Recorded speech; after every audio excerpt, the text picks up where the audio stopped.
नारायण वासुदेव गोविंद जय जय गोपाल जय जय राधा रमन हरि गोविंद जय जय हे कृष्ण गोविंद हरे मुरारे हे नाथ नारायण वासुदेव गोविंद जय जय गोपाल जय जय राधा रमन हरि गोविंद जय जय हे कृष्ण गोविंद हरे मुरारे हे नाथ नारायण वासुदेव गोविंद जय जय गोपाल जय जय राधा रमन हरि गोविंद जय जय हे कृष्ण गोविंद हरे मुरारे हे नाथ नारायण वासुदेव गुरुर्ब्रह्मा गुरुर्विष्णु गुरुर्देव महेश्वर गुरुर्साक्षात् परब्रह्म तस्मै श्री गुरवे नमः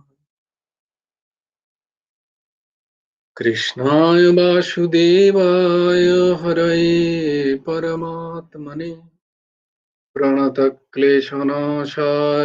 गोविन्दाय नमो नमः कृष्णाय वासुदेवाय देवकीनन्दनाय च नन्दगोपकुमाराय गोविन्दाय नमो नमः वसुदेवं सुतं देवं कंसचाणूरमर्दनं देवकी परमानन्दं कृष्णं वन्दे जगद्गुरु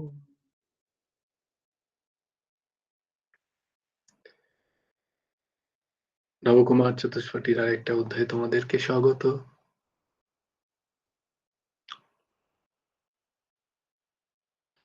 আজকে কে বলবে শ্লোকগুলো? শর্মিলা বলবে?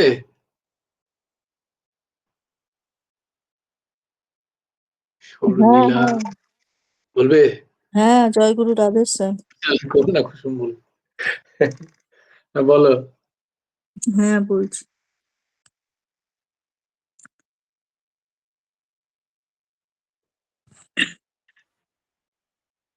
জয়গুরু রাধেশ্যাম। জয় গুরু।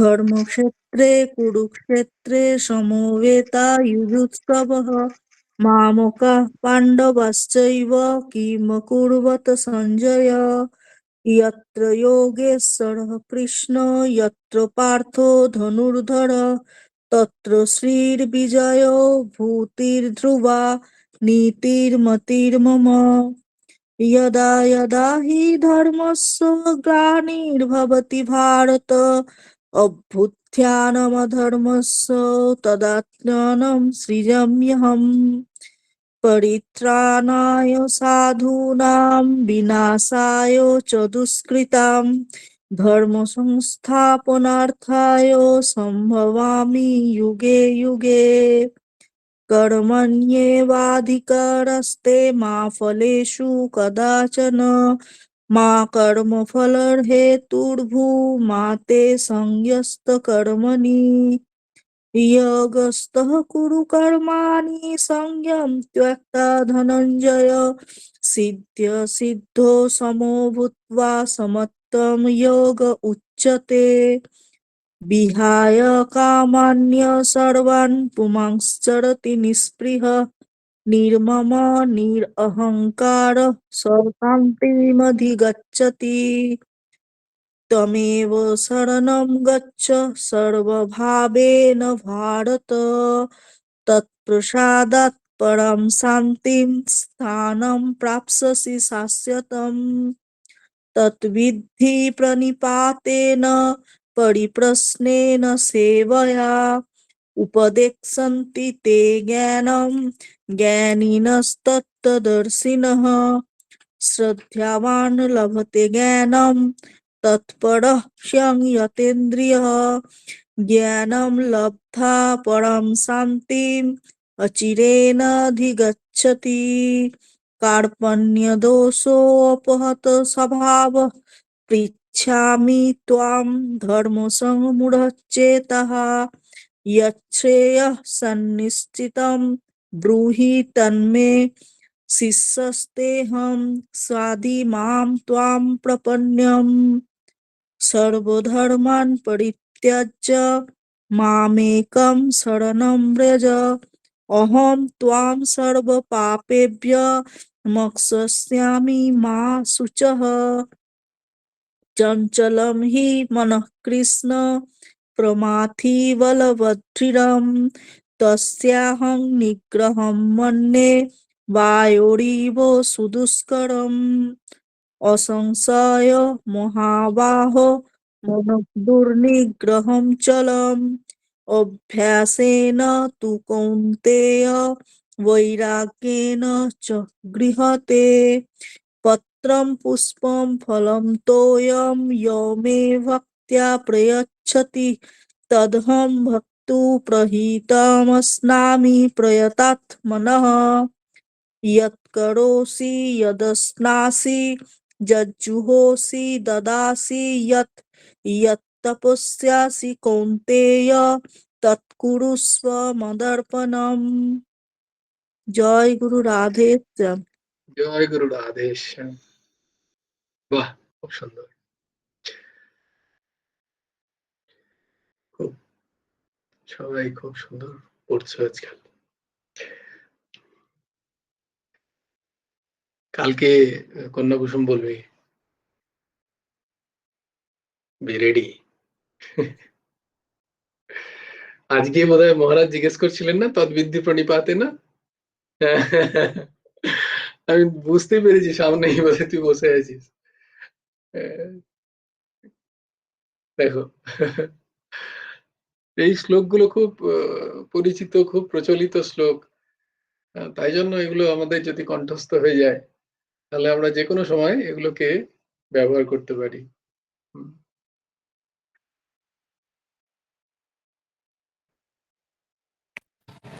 এটাও বলেছিল করসি যদস্নাসি, এটাও বলেছিল। আচ্ছা, ইয়াদ করো সেই ইয়াদাসনাসি, ওটাও বলেছিলে? তুই বললি তো, সেটা শুনিনি আমি। প্রথম দিকে বোধহয় ওই তাদবিদ্যিটা বলছিলেন বলে ওটা শুনলাম, তারপরে তারপরে আর শুনিনি। শোনা ভাগ্য হয়নি। বাহ, খুব খুব ভালো। তাহলে দেখো, একমাত্র গীতার ধ্বজা তুলে এগোচ্ছে এই গীতার যে সূত্রধর কন্যা কুসুম মা, একমাত্র সব জায়গায় বলে দিচ্ছে যে না, গীতা ক্লাস হচ্ছে। আর কেউ প্রমাণ করতে পারছে না। মহারাজ যেখানে যেখানে যাচ্ছে সেখানে সেখানে মা আমার গিয়ে ঠিক হ্যাঁ, গীতা জয় গুরু ক্লাস। রাধেশ্যাম। হ্যাঁ, বলো বলছি দিদি। বলছি আর তো আমরা কোনো জায়গায় যাচ্ছি না, সেই জন্য প্রচারও তো করতে পারছি না। কিন্তু দেখো, কন্যা কুসুম মা হ্যাঁ, দু সব তিনবার জায়গায় যাচ্ছে কিন্তু এখন, গীতা ক্লাসের ঠিক প্রচার ওখানে করে দিচ্ছে। কি বলে ঝান্ডা রাখছে কিন্তু সব জায়গায়। বাহ, ভেরি গুড। তো আজকে আমরা পরমহংস ঠাকুর শ্রী শ্রী হেমন্তদেব জিউর গুরুমুখে গীতা উপদেশ গ্রন্থ থেকে 58 নম্বরটি অনুচ্ছেদ, সেখানে তিনি বলছেন শ্রী ভগবানই মধুর রস। শ্রী ভগবান বলিলেন রসহম রসহম আপসু কৌন্তেয় প্রভাস্মি শশিশূরয়ঃ প্রণবঃ সর্ববেদেষু শব্দঃ খে পুরুষম নৃষু। গীতার 7ম অধ্যায়ের 8ম সংখ্যার শ্লোক। তো এখানে ভগবান যার প্রকাশ করছেন, সেখানে কিন্তু অর্জুন এই প্রশ্ন করতে পারে যে রস আদিতে যে কোনো রস যেখানে জলাদি, জলই তো সেখানে অনুস্যূত থাকে, মানে জলই তো সেখানে মূল উপাদান, ভগবান নয়। কিন্তু তাহা ঠিক নয়। গুরুদেব লিখছেন যে তাহা ঠিক নয়, কারণ যাবতীয় জলের সারভূত পূর্ণ পবিত্র মধুর যে রস, তাহা ভগবানই। দেখো, জল আমাদের কেন ভালো লাগে, যে জলের যে রস, জলের যে শান্ত স্নিগ্ধ, যা তেষ্টা নিবারণ করে আমাদের, ওই যে সেই রস, যে সেটা আর কেউ নয়, সেটা ভগবানই। তাই এরম বলা যায় যে ভগবানেই জল অনুস্যূত আছে, সেইরূপ ভগবানই সূর্য, ভগবানই চন্দ্র, তাদের প্রভারূপ, তাদের যে প্রভা, সেই প্রভা হচ্ছে ভগবান স্বয়ং। অর্থাৎ প্রকাশ সামান্য রূপে তাতেই চন্দ্র এবং সূর্য প্রথিত। তাহলে আমরা কি দেখলাম, যে জগৎ সংসারে যা কিছু উদ্ভাসিত, যা কিছু প্রকাশিত, যা কিছু ব্যবহার্য, তার যে গুণাবলী, সেই গুণাবলী আর কেউ নন, ভগবানই স্বয়ং। সমস্ত বেদে, সমস্ত বেদে কি কি বেদ? চারটে বেদের নাম কি? ঋক, সাম, যজু, অথর্ববেদ। ঋক, ঋগ্বেদ, সামবেদ, সামবেদ, যজুর্বেদ, যজুর্বেদ এবং অথর্ববেদ। তো এই যে বেদে বৈখরি রূপে ভাষার বিভিন্ন ভাষার বিভিন্ন ক্রম আছে, বৈখরি, মধ্যমা, অনাহত, এরকম বিভিন্ন ক্রম আছে ভাষার। তো এই যে এই দাস এখন যেটা বলছে, মানে যে ভাষা শব্দরূপ হয়ে কোথাও বেরোচ্ছে, বা লিখিত রূপ হয়ে যেটা যেটা পড়া যায় বা যেটা বলা যায়, যে ভাষা, সেটাকে বলা হয় বৈখরি ভাষা, ভাষার বৈখরি রূপ। তো সমস্ত বেদে যে বৈখরি রূপে অনুস্যূত প্রণবই, প্রণব, ওঙ্কার, তা ভগবানই। তাহলে ভগবান ওঙ্কার রূপে, বৈখরি রূপে তিনি প্রকাশ হচ্ছেন, প্রণব রূপে সমস্ত বেদের। এবং আকাশে তিনি শব্দ তন্মাত্র রূপে অনুস্যূত।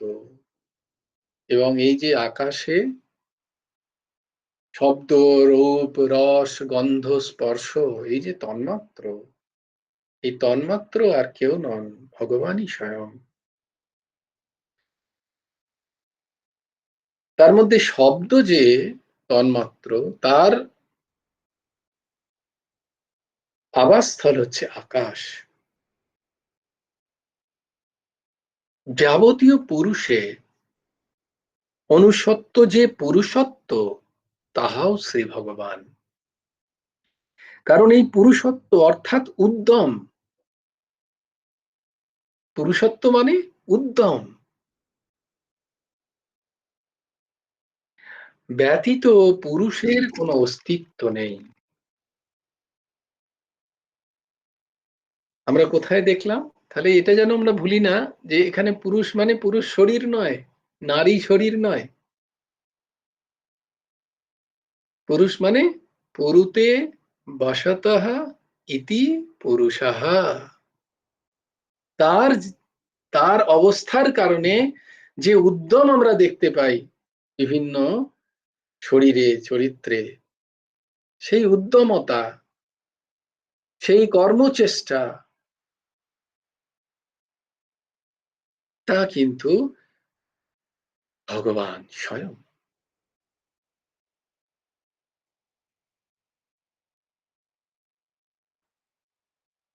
59 নম্বর অনুচ্ছেদে গুরুদেব লিখছেন, তৎসত্ত্বে তৎসত্তা। শ্রী ভগবানের উক্তি 7 নম্বর অধ্যায়ের 12 নম্বর শ্লোক, ইয়ে চৈব সাত্ত্বিকা ভাবা রাজস অস্তমশ্চ ইয়ে মত্ত এবেতি তান বিদ্ধি না ত্বহম তেষু তে ময়ি না চৈব সাত্ত্বিকা ভাবা। ভগবানই যে সর্বত্র অনুস্যূত, তাহাই ভিন্ন ভিন্ন ভাবে বলা হচ্ছে। এই যা কিছু দৃষ্টিগোচর অনুভব বেদ্য বিষয়, তা সব কারণ হলো ভগবান স্বয়ং।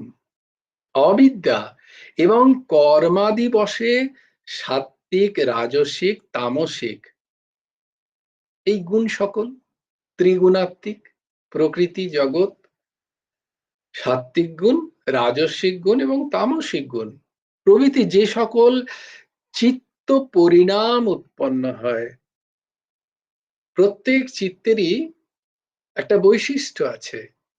আছে তো 3টে গুণই তাতে, কারণ চিত্ত প্রকৃতির অংশ, কিন্তু কোন কোন গুণ সেখানে প্রবল, সেখানে অন্য দুটো গুণকে সে অবদমিত করে ওই গুণটা সেখানে বেশি ক্রিয়াশীল, তাই জন্য তাকে বলা হয় ওই গুণাত্মিকা চিত্ত।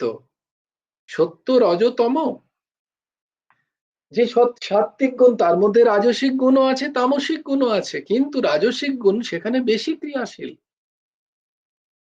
রাজসিক সাত্ত্বিক গুণ সেখানে বেশি ক্রিয়াশীল, রাজসিক এবং তামসিক গুণ সেখানে তিনি অবদমিত করে রেখেছেন, দমিত করে রেখেছেন, দমন হয়ে আছে। এইভাবে চিত্ত নির্ভর করে কোন গুণ সেখানে বেশি ক্রিয়াশীল, তার উপরে নির্ভর করে ব্যক্তির চিত্তের দশা কিরকম। আছে 3টি গুণই সেখানে, তাই পরিণাম, চিত্তের পরিণাম উৎপন্ন হয়। এবং সেটার কারণ কি বলতে, সেটার যে জন্য কারণ, গুণ আলাদা কিন্তু গুণের ক্রিয়া যখন হচ্ছে, সেটার কারণ কিন্তু ভগবানই স্বয়ং। প্রকৃতি পুরুষ ছাড়া কখনো থাকতেই পারে না, পুরুষ বিনা প্রকৃতির কোনো অস্তিত্ব নেই। এক পুরুষেরই অস্তিত্ব, পুরুষ ব্যতীত প্রকৃতির কোনো অস্তিত্ব নেই। কিন্তু পুরুষ যখন ব্যক্ত হতে চান, ক্রিয়াশীল হতে চান, তখন প্রকৃতির তাকে সাহায্য নিতে হয়। যদিও সমস্তই তাহাতে অনুস্যূত, সেই ভগবানই অনুস্যূত, তথাপি তিনি তাদের দ্বারা বিকার প্রাপ্ত হন না। যদ্যপি পুরুষ থেকেই প্রকৃতির উৎপন্ন, এবং কিন্তু প্রকৃতির কার্য স্বরূপে পুরুষ কিন্তু অবিকার, পুরুষের কোনো বিকার জন্মায় না তার জন্য। পুরুষ যেমন ঠিক তেমনই থাকেন। এই সবকিছু ভগবানের ওতপ্রোতভাবে জড়িত থাকা সত্ত্বেও ভগবান কিন্তু নিজে বিকার প্রাপ্ত হন না। এই সবের দ্বারা তিনি কখনো, এই গুণময় জগৎ দ্বারা তিনি কখনো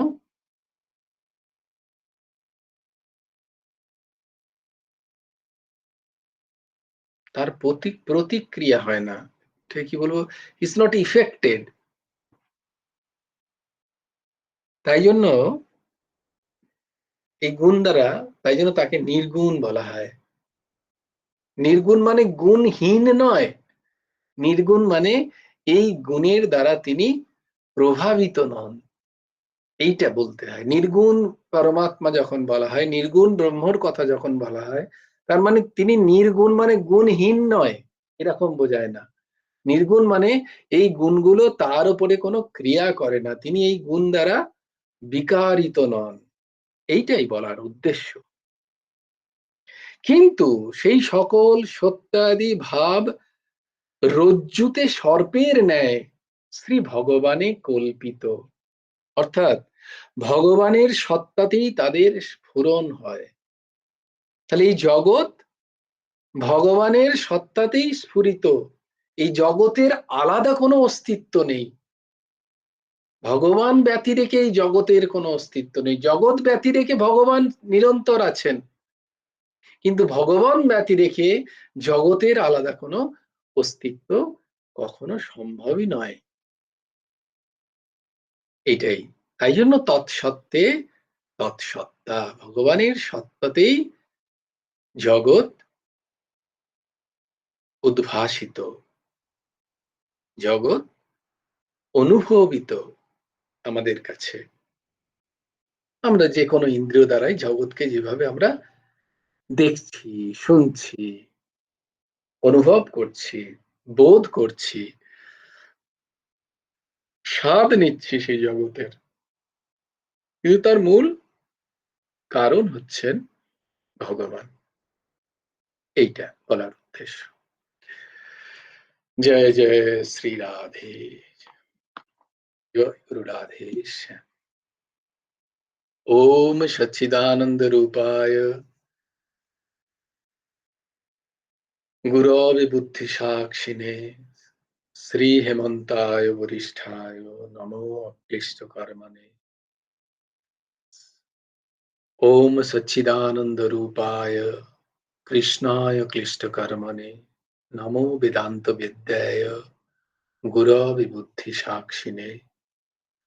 जयति परशरसूनो सत्यवती हृदयनंदन वैशः যস্য কমলগলিতম বাঙ্ময়মৃতম জগৎ শিবতি।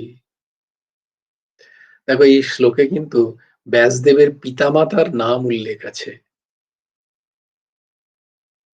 তোমরা কি লক্ষ্য করেছো কখনো? জয়তি, দেখো কি বলছে, পরাশর শুনো। পরাশর মানে, পরাশর হচ্ছেন ব্যাসদেবের পিতার নাম পরাশর, উনি মহামুনি পরাশর।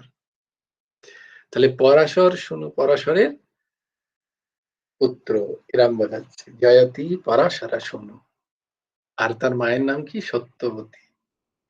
সত্যবতী হৃদয়ানন্দন ব্যাসা।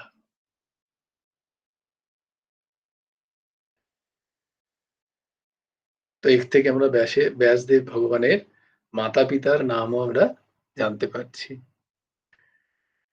আমাদের মনে থেকে যাবে, এই শ্লোকটা মনে থাকলেই আমাদের, কেউ যদি জিজ্ঞেস করে ব্যাস ভগবানের মাতা পিতার নাম কি, তাহলে আমরা সঙ্গে সঙ্গে বলে দিতে পারবো পরাশর মুনি এবং সত্যবতী মা। ইয়ঃ স্বানুভবমখিল শ্রুতিসারমেকম अध्यात्मदीपम अतितितीर्षतं तमोहन्दम्। संसारिणां करुणाय पुराणगुह्यं तं व्यासो शृणुमुपयामि गुरुं मुनीनाम्।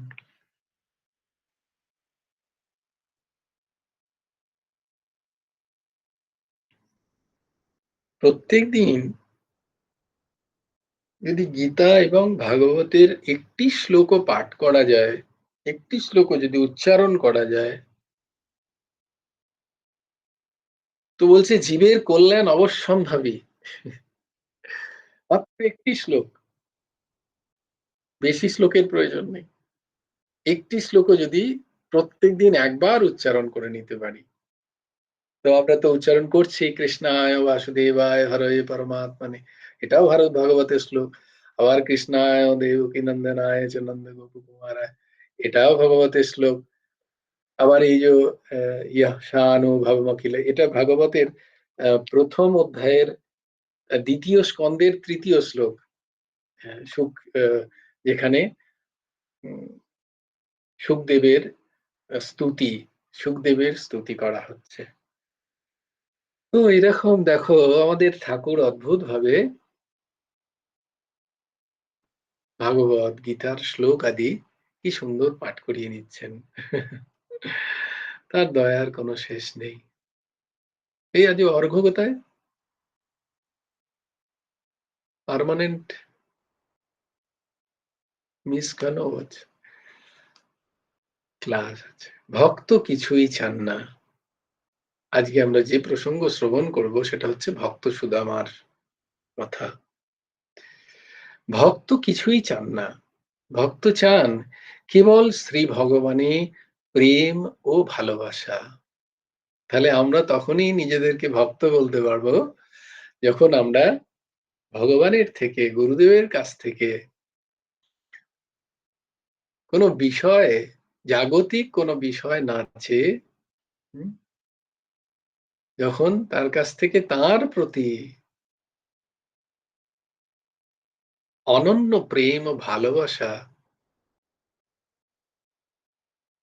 এইটা চাইবো, তখনই আমি বলতে পারবো যে আমি গুরুদেবের ভক্ত, আমি ঠাকুরের ভক্ত। আর যতক্ষণ আমার মধ্যে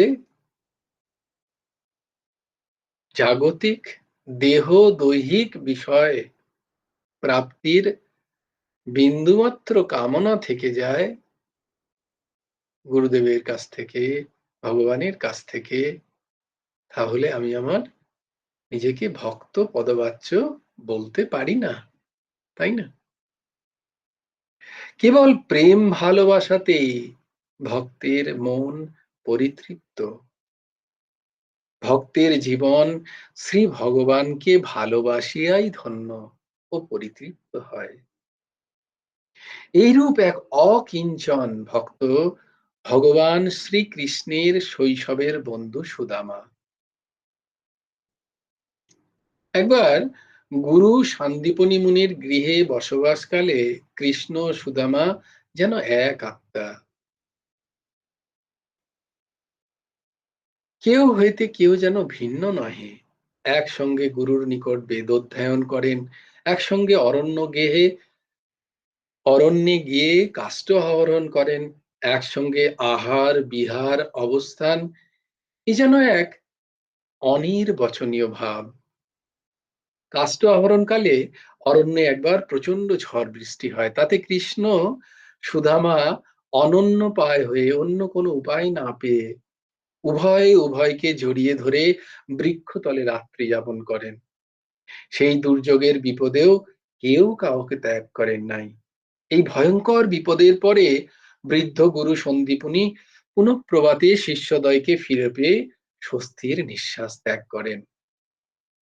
সুদামা যেমন কৃষ্ণগত প্রাণ, কৃষ্ণ তেমনি সুদামাগত প্রাণ। কেহ কাহাকে ত্যাগ করে ক্ষণকালও থাকিতে পারে না। এই কৃষ্ণ সুদামার বিচ্ছেদ হয়ে যায় গারস্থ ধর্মে। তারা যখন সন্দীপনীর মুনি ওখান থেকে বেদ অধ্যয়ন করে সমস্ত অধ্যয়ন সেরে যখন তারা গার্হস্থ ধর্ম অবলম্বন করলেন, তখন তাদের মধ্যে বিচ্ছেদ হয়ে গেল। কিন্তু এই বিচ্ছেদ তাদের অন্তরের নয়, এটা শারীরিক বিচ্ছেদ। গুরুগৃহে বেদ অধ্যয়নের পরে সকল অন্তবাসীকেই পূর্ব আশ্রমে ফিরে যেতে হয়, এটাই চিরন্তন নিয়ম। ইহাকে উপকুরবান ব্রহ্মচারী বলে। কারণ এই গুরুগৃহে বাস বা ব্রহ্মচর্য গারস্থ ধর্মে উপকার সাধন করে বলেই একে উপকুরবান নাম দেয়া হয়েছে। আর যাহারা গুরু সেবা করে যাবৎ জীবন গুরুগৃহে কাটিয়ে দেওয়ার ইচ্ছা পোষণ করেন, চেষ্টা করেন, তাদেরকে বলা হয় নৈষ্ঠিক ব্রহ্মচারী। তাদের কি বলা হয়? নৈষ্ঠিক ব্রহ্মচারী। একটা হচ্ছে উপকুরবান ব্রহ্মচারী, আর একটা হচ্ছে নৈষ্ঠিক ব্রহ্মচারী। তাদের কথা স্বতন্ত্র। কৃষ্ণ সুদামা সেরূপ নন, তাই তারা নিজ নিজ গারস্থ ধর্মে ফিরে আসেন।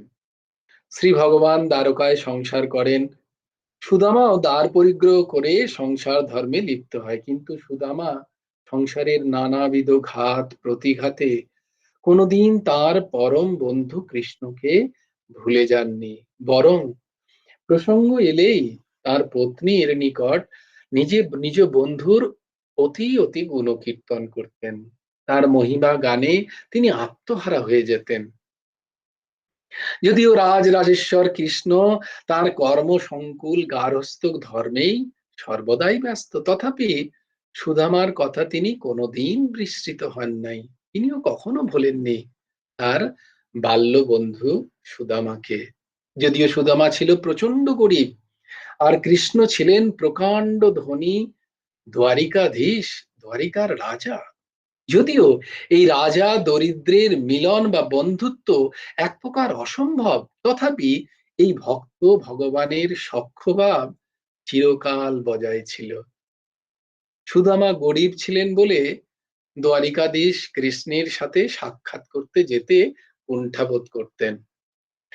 এক প্রকার যান না বললেই চলে, কিন্তু তার অন্তঃকরণ সর্বদাই কৃষ্ণময় থাকত। সুদামার গৃহে বড্ড অভাব, অর্থাভাবে সংসার চলা দায়, অথচ তার বন্ধু রাজা ধীরাজ। তাই তার পত্নী মাঝে মাঝে বলে, ওগো, তোমার সখা দ্বারিকাধীশ, তার নিকট একবার যাও না কেন? গিয়ে তাকে একবার বলো, আমাদের সংসারে যে বড্ড অভাব, তিনি নিশ্চয়ই তোমার উপর কৃপা করবেন, আমাদের অভাব মিটিয়ে দেবেন। তুমি তার নিকট একবার যাও না গো। তার নিকট গেলে আমাদের আর এইরূপ দারিদ্র্যের পীড়ন সহ্য করতে হবে না, এটা আমার খুব বিশ্বাস। তিনি নিশ্চয়ই তোমাকে ভোলেননি। কিন্তু সুদামার মন অন্যরূপ। তিনি মনে করেন, আমার এই তুচ্ছ সংসারের অভাবের কথা আমার সখাকে জানাবো, কেন তাকে পীড়ন দেব? আমি এই অভাবের মাঝে তাকে স্মরণ করে বেশ সুখেই তো কালাতিপাত করছি, আমার কোনো ক্লেশ নেই। সুদামা তার পত্নীকে বলে, তুমি আমার বন্ধুকে চেনো না, তিনি বড় দয়াল, তিনি কাহারও দুঃখ দেখিতে পারেন না, তাই আমি তাকে আমার দুঃখের কথা জানাতে অনিচ্ছুক। সুদামার পত্নী বলিল, তাতে দোষটা কোথায়?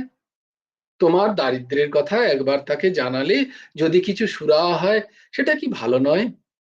তাতে তো তোমার কৃষ্ণ অনুরাগের কিছু বাধা ঘটবে না, বরং প্রভুর দয়ায় সংসারে দুটো খেয়ে পড়ে সুখে তার নাম নিতে পারবো। তুমি একবার দ্বারিকানাথের নিকট যাও না গো। সুদামার পত্নীর এইরূপ স্বামীকে দ্বারিকানাথের নিকট যেতে পীড়াপিড়ি করলে অগত্যাই সুদামা কৃষ্ণর নিকট যাইতে মনস্থ করে।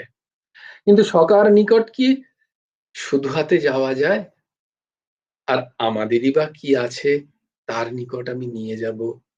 অগত্যাই সুদামা পত্নী কিছু চিপিটকের নাড়ু তৈরি করে দিলেন। চিঁড়ের নাড়ু, তাহাই জীর্ণ বস্ত্রের এক প্রান্তে বেঁধে সুদামা কৃষ্ণ দর্শনে চললেন।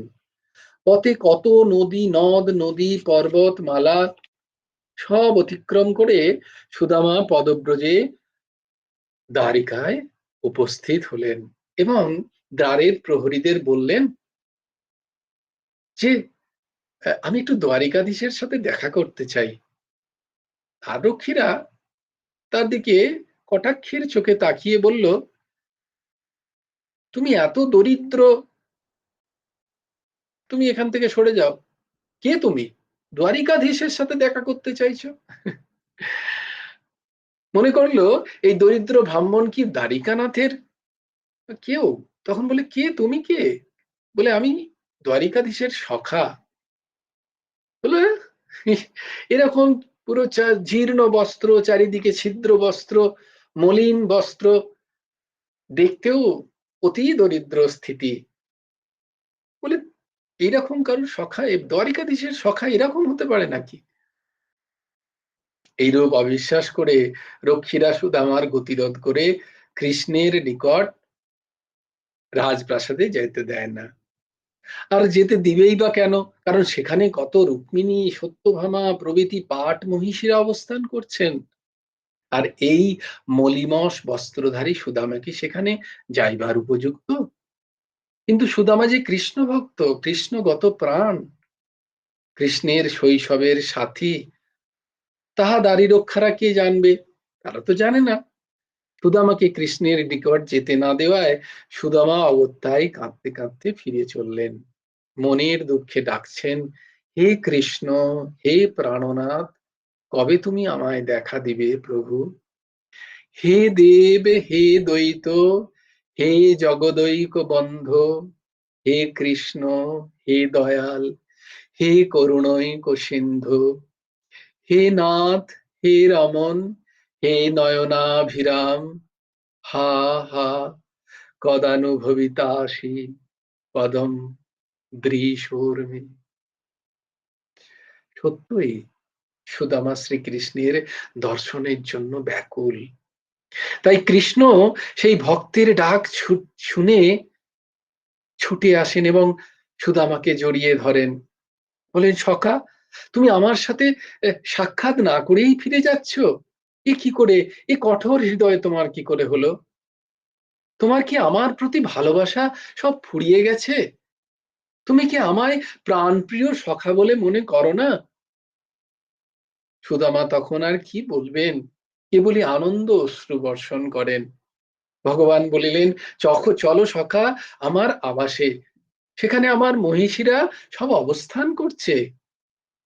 সুদামা সেই অপূর্ব মনোরম কৃষ্ণ মন্দিরে প্রবেশ করে অলৌকিক শোভা দর্শন করে মুগ্ধ হলেন এবং নিজেকে দরিদ্র ভেবে অতি সংকুচিত হতে লাগলেন। শ্রী ভগবান কৃষ্ণ সুদামাকে নিজ মন্দিরে নিয়ে গিয়ে মহিষীদের সাথে পরিচয় করিয়ে দিলেন এবং নিজ মহিষীদের বলিলেন, দেখো সখীগণ, ইনি আমার শৈশবের প্রাণ প্রিয় সখা। এনাকে তোমরা পরমনীয় করিও না। আমরা একসঙ্গে গুরুগৃহে অবস্থান করে বেদ অধ্যয়ন করেছিলাম, গুরুর জন্য অরণ্যে কাষ্ঠ আহরণে যেতাম। তোমরা সযত্নে এনার পরিচর্যা করো। তখন রুক্মিণী, সত্যভামা প্রভৃতি মহিষীরা ভৃঙ্গার লইয়া সুদামার পাদ প্রক্ষালন করলেন। উত্তম আসনে তাকে বসিয়ে তাকে হাওয়া করতে লাগলেন। সুদামার কিছু পতশ্রম দূরীভূত হলো। কৃষ্ণ হাস্য করে সুদামাকে বললে, সখা, তুমি আমার জন্য কিছু আনোনি? আমার জন্য কিছু নিয়ে আসনি? সখী, তোমার পত্নী আমার জন্য কি কিছুই পাঠায়নি?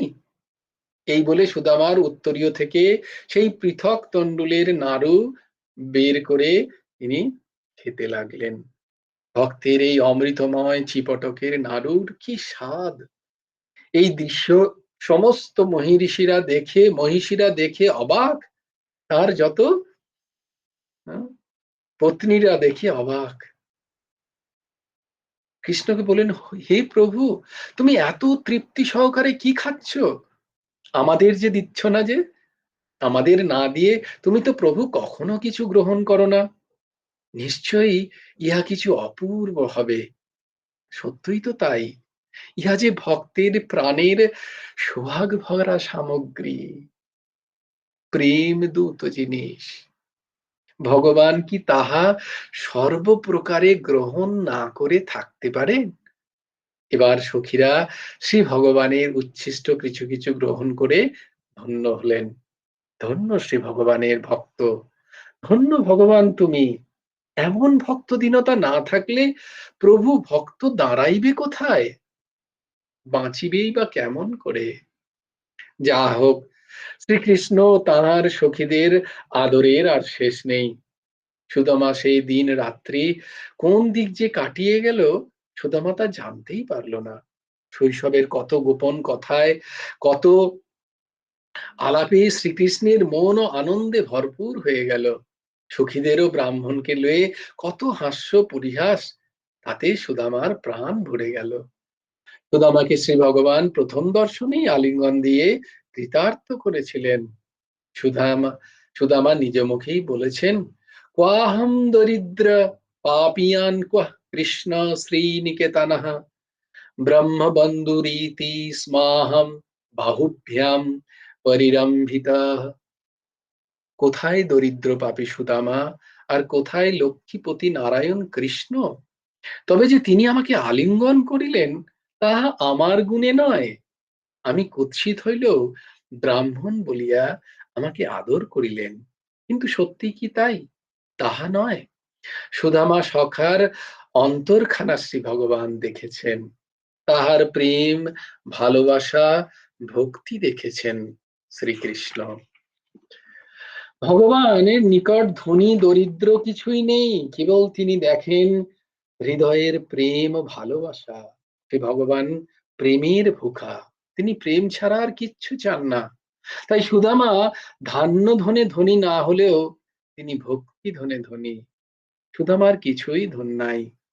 কিম তৎ সুদাম্য ধনম, সুদামার কেবল ছিল ভক্তি ও কৃষ্ণ অনুরাগ। এবার সুদামার কৃষ্ণের নিকট থেকে বিদায়ের পালা।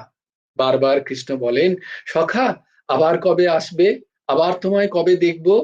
সখীরাও সকলে বলেন, আপনি আমাদের ভুলিয়ে থাকবেন না তো? কিন্তু এবার এলে সখীকেও সঙ্গে করে, মানে আপনার পত্নীকেও সঙ্গে করে নিয়ে আসবেন। সুদামা আবার কৃষ্ণ বিরহ নিয়ে তার ঘরে ফিরে চললেন। এদিকে পথ যেতে যেতে মনে পড়লো, ও তাই তো, যার জন্য এসেছিলাম সেটাই তো ভুলে গেলাম। আমাকে তো পত্নী পাঠিয়েছিল কৃষ্ণের কাছে আমার দারিদ্র্যের কথা বলতে, আমি তো সেটা বলতেই ভুলে গেছি। এই হচ্ছে ভক্তের কথা। ভক্ত যখন ভগবানের সামনে যায়, তখন ভক্তর আর কিছু চাহিদাই থাকে না। ভগবানকে দেখলেই ভক্ত সব ভুলে যায়। এই হচ্ছে ভক্তের প্রাণ, ভক্তের মন এরকম। যে বাড়ি থেকে যায় অনেক কিছু ভেবে, যে এই চাইবো, এইটা নেব, ওইটা জিজ্ঞেস করব ভগবানকে। গুরুদেবের কাছে যখন বিভিন্ন প্রশ্ন যায় সে গুরুদেবের কাছে, কিন্তু গুরুদেবকে দেখলেই ব্যাস, সব যেন সবার সমাধান হয়ে গেছে তার কাছে। তার আর কোনো কিছু চাহিদা নেই, কোনো প্রশ্ন নেই, সব প্রশ্নের সমাধান এসে হাজির সামনে গুরুদেবের অপূর্ব চিন্ময় সেই মূর্তি। এই হচ্ছে ভক্ত।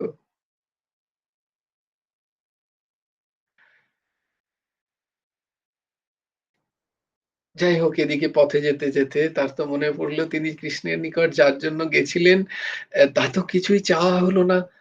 এই রে, আমি তাহলে কি কি বলি আমার পত্নীকে গিয়ে? সখার নিকট তো কিছুই আমি চাইলাম না, পত্নীর নিকট কি করে আমি মুখ দেখাবো? আমাকে তো কিছু দেয়ওনি কৃষ্ণ।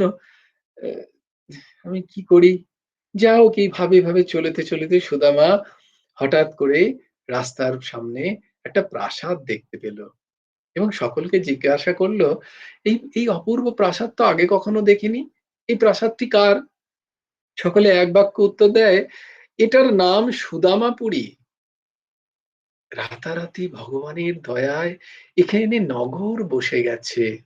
এমন সময় সুদামাকে তার পত্নী প্রাসাদের উপর থেকে দেখতে পেয়ে আভরণ ভূষিত হস্তে ডাকতে থাকে, ওগো এসো এসো, দেখো তোমার সখার দয়ায় আমাদের রাতারাতি কত অবস্থার উন্নতি হয়েছে। আহা, ভগবান তো, ভক্ত তো এই অবস্থার কথা চায় না। ভগবানের ভক্তের অলংকার কি? জানো ভক্তের অলংকার কি? ভক্তের অলংকার হচ্ছে ভক্তের অশ্রুসিক্ত চোখই হচ্ছে ভগবান ভক্তের অলংকার। নিরন্তর অনন্য মনায় ভগবানের চিন্তনে সংসার ভুলে তার কথা চিন্তন, এটাই ভক্তের অলংকার। নিরন্তর সন্তুষ্টি, কোনো কিছুর প্রয়োজনহীনতা, যদৃশ্যালাভে সন্তুষ্ট, এইসব ভক্তের অলংকার। নিরভিমানিতা, ভক্তের অলংকার এগুলো, নিরভিমানিতা। তৃণাদপি শুনিছেন তরুরপি সহিষ্ণু নাম, আমানীন মান দেন কীর্তনিয়া সদা হরি। এগুলো ভক্তের অলংকার। কৃপাস্য দৈন্যাদি ইউজি প্রজায়তে জয়া ভবেদ প্রেম বিশেষ লক্ষণা। ভক্তের চরম অলংকার হচ্ছে প্রেম। ভগবানের কথায় তার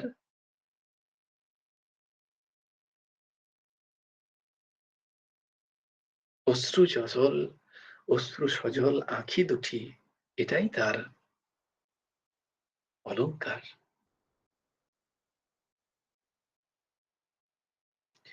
তোমার সখার দয়ায় আমাদের রাতারাতির কত অবস্থার উন্নতি হয়েছে।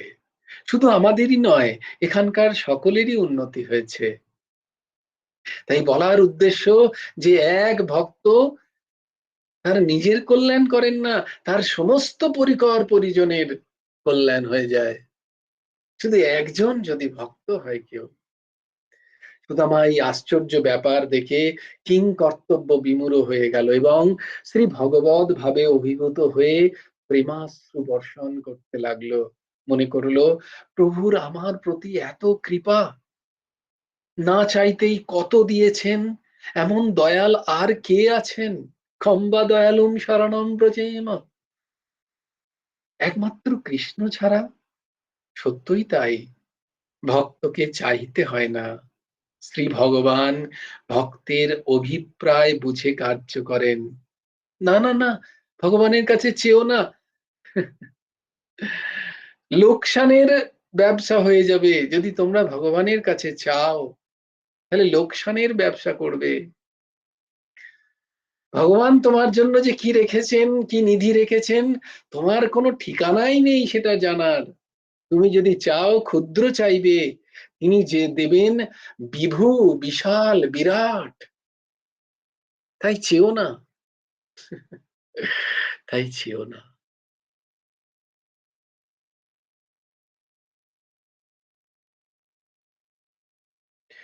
সত্যই তাই, ভক্তকে চাইতে হয় না, শ্রী ভগবান ভক্তের অভিপ্রায় বুঝে কার্য করেন। তাহার দৃষ্টান্ত হলো সুদামা। কৃষক তার শস্যের উন্নতির জন্য মেঘের নিকট জল চায়, কিন্তু কৃষক যখন রাত্রে ঘুমায়, তখন মেঘ বর্ষার জলে তার ক্ষেত্রকে ভরে দেয়। সেইরূপ কৃষ্ণমেঘও ভক্তের চাহিবার অপেক্ষা করে না। ভক্তির অভিপ্রায় বুঝে ভগবান ভক্তকে যাহা দেন, তাহার তুলনা নেই। ভগবান ভক্তের অল্প ত্যাগের বিনিময়ে প্রচুর ত্যাগ করে থাকেন। ভক্ত সুদামা ভগবানকে সামান্য পৃথক তণ্ডুল, চিরের নাড়ু দিল, আর শ্রী ভগবান কৃষ্ণ তার বিনিময়ে ভক্তকে কি না দিলেন। তাই বলি, শ্রী ভগবানকে অবিশ্বাস করতে নেই। গুরুদেব বলছেন, ভক্ত সুদামা এখন ঈশ্বর দত্ত বিষয় নিয়ে সংসার করতে লাগলেন, তবে প্রভুকে ভুলে নয়, বরং দ্বিগুণ ভাবে প্রভুর স্মৃতি বিজড়িত করে। ভক্তর বিষয় ভোগে ইহাই যে বৈশিষ্ট্য। ভক্তও বিষয় ভোগ করেন, কিন্তু সেই বিষয়টাকে নিজের মনে করে না, তার নিজের বলে আঁকড়ে ধরে না। সে জানে এটি ভগবানেরই বস্তু, তিনি যখন চাইবেন তখন দেবেন, যখন তার ইচ্ছা হবে তখন তিনি নিয়ে নেবেন। এতে আমার কোনো বিষয় নেই, এতে আমার কোনো কর্তৃত্বপনতা নেই। সুদামা ও তার ধর্মপত্নী এখন প্রভুর নাম গানেই সমগ্র জীবন অতিবাহিত করতে থাকেন। আহা, এই জীবন কার না প্রিয় হয়। जय जय श्री राधे, जय जय श्री सीताराम, हर हर महादेव। भज गुरु हेमंत देव राधे श्याम, जप हरे कृष्ण हरे राम। जय जय श्री राधे, जय जय श्री राधे, जय जय श्री राधे। हरि बोल, हरि बोल, हरि हरि बोल। जय गुरुदेव, जय गुरुदेव, जय गुरुदेव। जय जय परमहंस ठाकुर श्री श्री हेमंत देव जिउर जय। জয় গুরু রাধে শ্যাম। अहमेवाशमेवाग्रे नान्यद् यद् सत् सत् परम् पश्चादहं यदेतच्च यो वसिष्येत सोऽस्म्यहम्। ऋतेर्थं यत् प्रतीयेत न प्रतीयेत चात्मनि तद्विद्यादात्मनो मायां यथा भासो यथा तमः। यथा महन्ति भूतानि भूतेषु च्चावचेष्वनु प्रविष्टानि तथा तेषु। एतावदेव जिज्ञासं तत्त्वजिज्ञासुनात्मनः अन्वयव्यतिरेकाभ्यां यत् सर्वत्र सर्वदा। वंशी विभूषितकरन्नवनीरदाभात् पीताम्बरादरुणबिम्बफलधरोष्टात् पूर्णेन्दुसुन्दरो मुखादरविन्दनेत्रात् कृष्णात् परात् किमपि तत्त्वमहं न जाने। ध्येयं सदा परिभवग्नमभीष्टदोहम् तीर्थास्पदं शिवविरिञ्चिनुतं शरणं भृत्यर्थाहं प्रणतपालो भवद्दिपोतम् वन्दे महापुरुषते चरणारविन्दम्। व्यक्तासुदुत्वज सुरेप्सितराज्यलक्ष्मीं धर्मिष्ठार्यवचसा जदगादरन्नम् मायामृगं दयितयप्सितमन्वधावत् वन्दे महापुरुषते चरणम्। नमो ब्रह्मण्यदेवाय गोब्राह्मण्यहिताय च जगद्धिताय कृष्णाय गोविन्दाय नमो नमः। कृष्णाय वासुदेवाय हरे परमात्मने प्रणतक्लेशनाशाय गोविन्दाय नमो नमः। जय गुरु राधे श्याम। राधे श्याम राधे श्याम। श्याम श्याम राधे राधे। राधे कृष्ण कृष्ण कृष्ण राधे राधे। जय गुरु राधे श्याम। श्री गुरार्पणमस्तु। श्री हेमंत देवार्पणमस्तु। জয় গুরু রাধে শ্যাম। সবাই ভালো থেকো, সুস্থ থেকো, সুন্দর থেকো। জয় গুরু রাধে শ্যাম।